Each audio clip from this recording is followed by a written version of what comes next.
এফবিএন জাতীয় সংবাদে আপনাদের স্বাগত জানাচ্ছি। আমি জান্নাত মিম। শুরুতেই জানিয়ে দিচ্ছি সংবাদ শিরোনাম।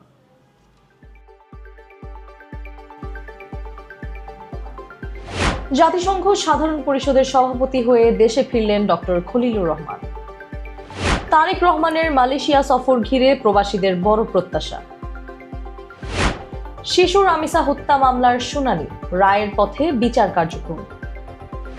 কুমির সরিয়ে নেওয়ায় ক্ষুব্ধ খাদেম, ফিরিয়ে দেওয়ার দাবি কর্তৃপক্ষের। শিল্পী সমিতির নির্বাচনের সভাপতি পদে লড়ছেন না বাপ্পারাজ। এতক্ষণ শুনছিলেন শিরোনাম, এবারে বিস্তারিত। জাতিসংঘের সাধারণ পরিষদের ৮১তম অধিবেশনের সভাপতি নির্বাচিত হয়ে দেশে ফিরেছেন বাংলাদেশের পররাষ্ট্রমন্ত্রী ডক্টর খলিলুর রহমান। বৃহস্পতিবার ৪ জুন সকালে তিনি ঢাকায় পৌঁছান।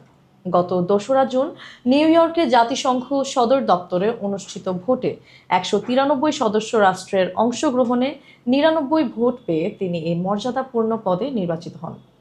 তার নিকটতম প্রতিদ্বন্দ্বী সাইপ্রাসের বিশেষ দূত আন্দ্রেয়াস এস কাকুরিস পান ৯১ ভোট। গত কয়েক মাস ধরে এই পদে নির্বাচিত হওয়ার লক্ষ্যে বাংলাদেশ ব্যাপক কূটনৈতিক তৎপরতা চালায়। ১ বছরের জন্য সাধারণ পরিষদের সভাপতির দায়িত্ব পালন করবেন ডক্টর খলিলুর রহমান, যিনি জার্মানির সাবেক পররাষ্ট্রমন্ত্রী আনালেনা বেয়ারবকের স্থলাভিষিক্ত হচ্ছেন। এর মাধ্যমে ৪০ বছর পর আবারও জাতিসংঘ সাধারণ পরিষদের সভাপতির আসনে বসলেন বাংলাদেশের একজন প্রতিনিধি। সর্বশেষ ১৯৮৬ সালে এই দায়িত্ব পালন করেছিলেন হুমায়ুন রশিদ চৌধুরী। প্রধানমন্ত্রী তারেক রহমানের আসন্ন মালয়েশিয়া সফরকে ঘিরে দেশটিতে বসবাসরত বাংলাদেশি প্রবাসীদের মধ্যে ব্যাপক আশাবাদ ও প্রত্যাশা তৈরি হয়েছে। আগামী ২১ ও ২২ জুন মালয়েশিয়ার প্রধানমন্ত্রী আনোয়ার ইব্রাহিমের আমন্ত্রণে তার কুয়ালালামপুর সফরের কথা রয়েছে। প্রবাসীদের আশা, এ সফরে দীর্ঘদিনের অমীমাংসিত বিভিন্ন ইস্যু, বিশেষ করে আনডকুমেন্টেড বাংলাদেশিদের বৈধতা প্রদান এবং বন্ধ থাকা শ্রমবাজার পুনরায় চালুর বিষয়ে গুরুত্বপূর্ণ অগ্রগতি হবে। সংশ্লিষ্ট সূত্র জানিয়েছে, দুই দেশের শীর্ষ পর্যায়ের বৈঠকে বাণিজ্য, বিনিয়োগ, অভিবাসন, দক্ষ জনশক্তি রপ্তানি ও দ্বিপক্ষীয় সহযোগিতা জোরদারের বিষয়গুলো গুরুত্ব পাবে। প্রায় ২ বছর ধরে স্থবির থাকা শ্রমবাজার নিয়ে ইতিবাচক ঘোষণা আসতে পারে বলেও ধারণা করা হচ্ছে। ফলে সফরটিকে বাংলাদেশ মালয়েশিয়া সম্পর্কের পাশাপাশি প্রবাসীদের স্বার্থ সংশ্লিষ্ট বিভিন্ন বিষয়ে একটি গুরুত্বপূর্ণ মাইলফলক হিসেবে দেখছেন সংশ্লিষ্টরা। রাজধানীর পল্লবীতে ৮ বছরের শিশু রামিসা ধর্ষণ ও হত্যা মামলায় রাষ্ট্র ও আসামি পক্ষের যুক্তিতর্ক উপস্থাপন শুরু হয়েছে। আজ বৃহস্পতিবার ঢাকা মহানগর শিশু সহিংসতা দমন ট্রাইব্যুনালে বিচারক মাসরুর সালেকিনের আদালতে শুনানি অনুষ্ঠিত হয়। এদিন আসামি সোহেল রানা ও তার স্ত্রী স্বপ্না খাতুনকে আদালতে হাজির করা হয়। রাষ্ট্রপক্ষ আসামিদের সর্বোচ্চ শাস্তি দাবি করলেও আসামিপক্ষ তাদের নির্দোষ বলে দাবি করে।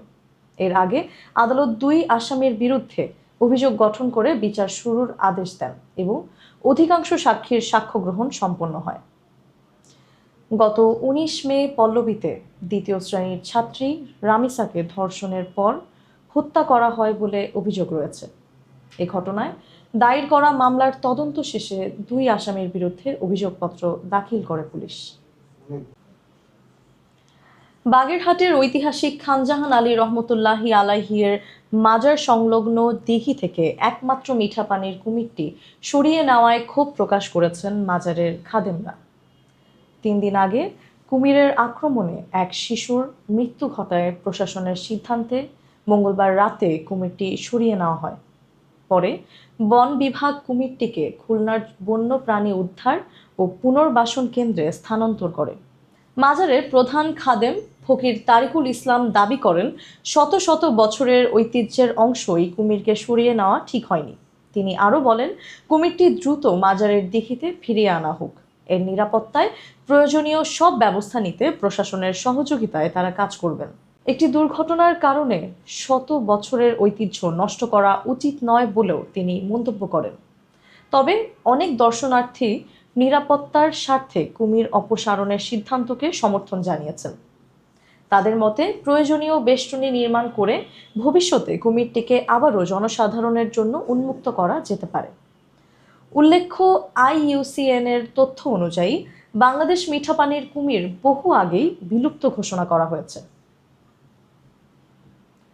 বাংলাদেশ চলচ্চিত্র শিল্পী সমিতির 2026 থেকে 2028 মেয়াদের নির্বাচনে সভাপতি পদে নির্বাচন না করার সিদ্ধান্ত নিয়েছেন জনপ্রিয় অভিনেতা বাপ্পা রাজ।